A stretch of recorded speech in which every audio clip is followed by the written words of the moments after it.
Hey guys, welcome to another video. It is a beautiful fall day and Nicholas has graced us with his presence again.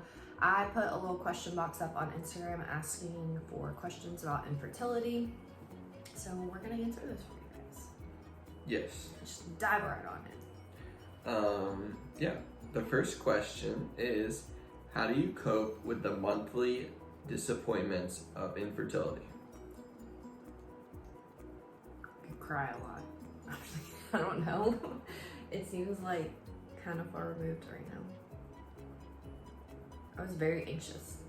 I went to therapy a lot, actually. That's when I was going like once a week. Yeah, you definitely have to think back a little bit. It's it's hard.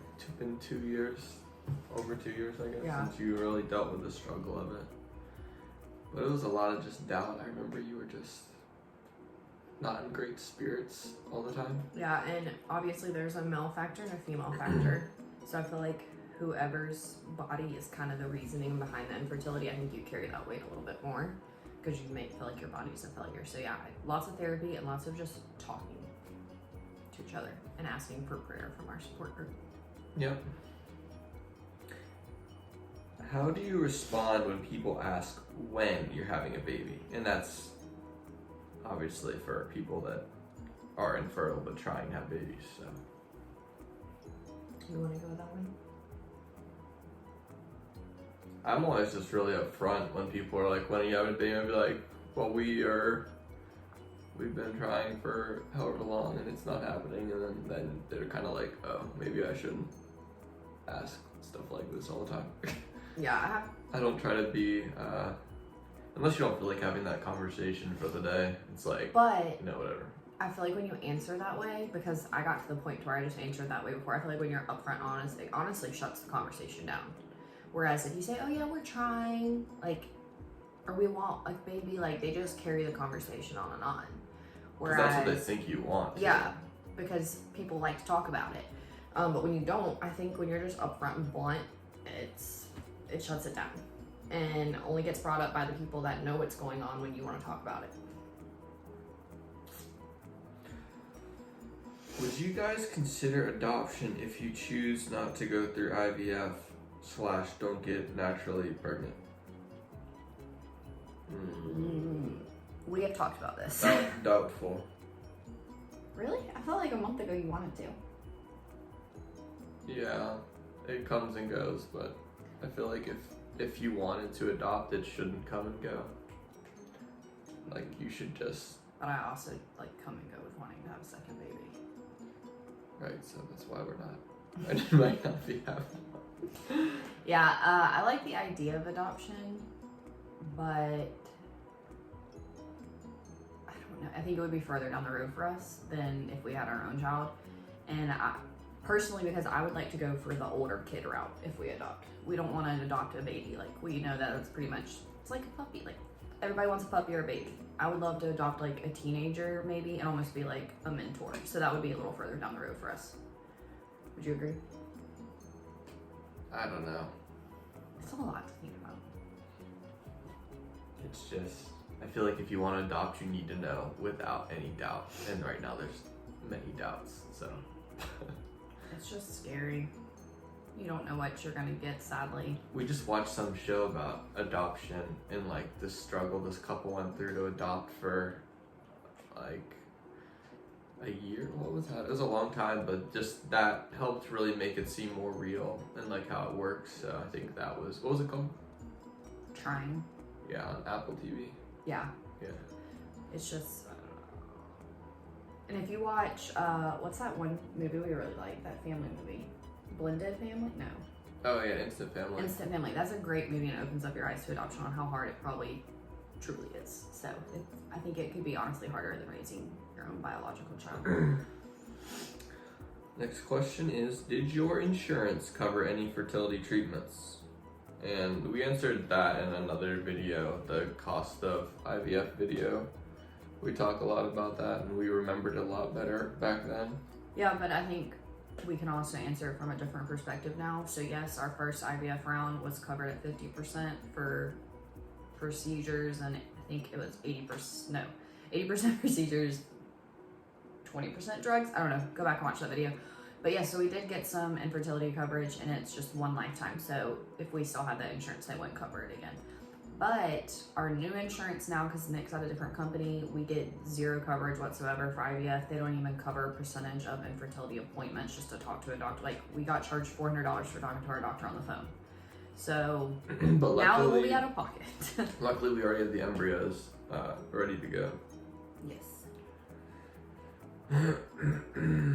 Alright. Next question is a statement. Someone just said, just sending my love for Knox and his future brother or sister. Thank you. That's pretty much it. Do you have any other questions you could make up? I felt like was there not one about... Oh, there's one there. Yeah, these. Okay. You just skipped those. There's more questions. Did you have any complications the first time with it being IVF, I think? Is it considered high-risk pregnancy? So if you are someone who goes through the IVF process at a young age, which is considered, I think, under age 32, you have a really high chance of your hormones getting balanced, like, not balanced, elevated to a really scary level where it's very high risk for the mom or the baby. Like, we're talking death rates go up pretty significantly. So yeah, I ran into that. So therefore our IVF process got pushed out from, like, I don't know, it goes 3 months later because you have to do a frozen transfer and do different drugs to get your hormones balanced back out. So that was about it. And then high risk pregnancy, they say statistically once you hit 10 weeks, you're just a normal pregnancy like anybody else, but that was not true for us. We had many complications along the way, which I feel like most people do from what I've heard with people I know who've gone through IVF. So it doesn't seem like a low risk pregnancy.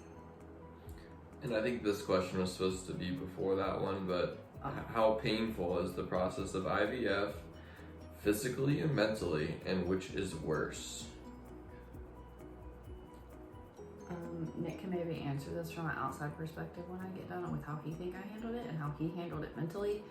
But I remember going through it and not realizing why people said it was so bad, because I didn't think the physical pain was horrible at all, but I also have a high pain tolerance. But then I understood, like, I think the harder part is once you get pregnant, the progesterone shots you have to do every day until you're in the safe zone of the second trimester are terrible. I got to the point where I was crying every morning before I even put, like, the needle in, because it just hurt so bad. And, like, I had the bruises and lumps, I mean, long after Knox was born still, and my glutes. Like, it was really painful. And then mentally, it's freaking exhausting. It's so mundane. You're doing the same thing every day. You're going to doctor's appointments every day, blood work, you're covered in bruises. People are like, what happened to you? And you're like, well, if you want me to be honest. It's basically a part-time job. Yeah, I don't know. I ended up quitting my job and becoming a nanny with a very generous, loving, flexible family. And I don't know how people with full-time jobs do it, because I know my previous employer would have not. I mean, it's hard for an employer to have an employee who can't be there every day because you're constantly in the doctor's office and having procedures. So it was, I mean, it's very exhausting. I think the mental part of it's definitely harder though. What about you? You took it pretty well, I think, for the most part. You're just a little bit moody during it. I think the shots affect your mood and the mood stability too. Mm-hmm. But overall, it was, the most painful part was like the embryo transfer. That was really rough because you have that bladder condition, so like not being able to go to the bathroom and being like kind of held down on a table was a lot of triggers for you. So you like lost your shit during the embryo transfer. That was not fun, and I think that was the hardest part for Nick, honestly. Like, you seeing me like that. Yeah, that was the hardest part. That's one of the reasons I don't to do it all over again. It's like those shots and all that, whatever they're putting in your body. I don't know if it's good to do it repeatedly, but I don't know. It's just so hard to want to go through all that pain again when you already have one child that you couldn't have had possibly. And I think the pressure is just immensely relieved when you have a child. Like, I don't feel like the need to try so hard every single month. Yeah. And do all these tests every single month and talk about it all the time. Like, I feel like we're definitely more now and just go with the flow. If it happens kind of thing. Yeah. Because it's like really like deciding if you want to have another part-time job again. Because. Mm-hmm. And luckily, we do have frozen embryos, so I would get to miss out on like half of that. But obviously, if it's a successful transfer, then I'm going through those long weeks of progesterone shots. But I've heard you can do a pill or an oil that you rub or something. I don't know, so maybe that would be an option, but my doctor didn't think so. Get lots of opinions. Not lots, a couple. Don't settle for a doctor if you don't feel comfortable. Yeah, that's where we're at. So we've kind of given ourselves a timeline to decide what we want to do by January, because we do want the kids to be close in age if we do decide to have another one. And that is all. Anything else? What was the last video you made? Trying to think if anything's happened significantly. I haven't done a life update video. Everything's just been like reviews and stuff. Oh, that's probably what people want to see anyways. I want to hear a little answer real quick. How did it make you feel from a man's side? I know you said it was like you saw me going through stuff mentally and physically, like my moods, but I don't know. How was it being the partner? I don't know, it's just like... Do you think you go through mood swings too? Well, yeah, a little bit, because everyone's, your mood affects your spouse's mood, so... But yeah, not really, I mean, it's like being a guy during a pregnancy, it just extended, you just have to support your wife and make her feel like she's doing a good job, as she is. It's basically just having an 18-month long pregnancy. For real? Because I don't know. Because you're a wreck with all the infertility questions. Like someone said earlier, when people are asking you when you're going to be pregnant, and you're all jacked up on these hormones, and then next thing you know, like, and let me tell you, basic question can just make you upset.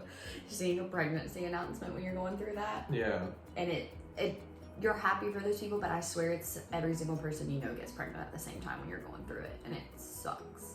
So staying off social media as much as possible during that time is obviously good too. Yeah. And I think from a person going through it, it's also important to, if you can, let your spouse or partner help you through the injections and stuff. But I personally didn't like that. I'd just rather get it done. I don't have a bad pain tolerance with needles at all, so I would just hurry up and get it done. Whereas if Nick did it for me, he was so slow and cautious and nervous, and I was like, just give me that, get it done. But some people prefer to have their husband do it because it makes it less painful. That's not what I thought you were gonna say, because I'm usually like, I'll just like slam stuff. No, not with needles though. You don't like blood and stuff. No. Alright guys, that's gonna wrap up this video. I hope we answered some good questions about infertility and conceiving, blah blah blah. If you have any other questions, you can leave them in the comments below. Please like this video and subscribe to our channel. Bye.